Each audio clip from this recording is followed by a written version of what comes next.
अटकेनंतर मोठेगावकरचा एक जुना व्हिडिओ चर्चेत आला आहे, ज्यामध्ये मोठेगावकर आपल्या क्लासच्या मॉक टेस्टमधले बहुतांश प्रश्न 2026च्या नीट परीक्षेमध्ये आल्याचं सांगतो. याच व्हिडिओमुळे मोठेगावकर अडचणीत आल्याचं बोललं जात आहे.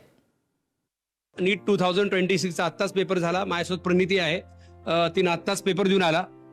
प्रणिती, आरसीसी मॉक मधून आरसी टेस्टिंग क्वेश्चन आले? त्याच्या बाहेर क्वेश्चन आलाच ना. तुम्ही खुश आहात आरसीसी? हो, खरंच खुश आहात? बायोलॉजी काय म्हणते? सगळं एनसीईआरटी बेसिस मॉक टेस्ट मध्ये जे विचारलं ते चालू. आपल्या मॉक पेज सोपं होतं का अवघड होतं? सोपं. वा, छान. आणि माझ्यासोबत तुझं नाव ताई? ऋतुजा पण आहे. ऋतुजा बेटा, कसा गेला पेपर तुला? Chemistry, physics, bio? खूप छान गेलं सर. आणि तुम्ही जे 101 क्वेश्चन्स दिले होते ना, त्या 101 क्वेश्चन मधून मोस्ट ऑफ द त्याच्यामध्ये आले होते पण. अरे वा, आपण जे शेवटी मॉकला जे घेतो आपण ते सगळे क्वेश्चन्स. वा, व्हेरी गुड.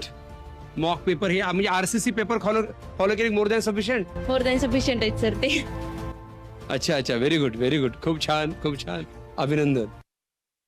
आतापर्यंत जेवढे पेपर झाले याचा बंच करून घ्या. ते पेपर पुन्हा पुन्हा सॉल्व्ह करा.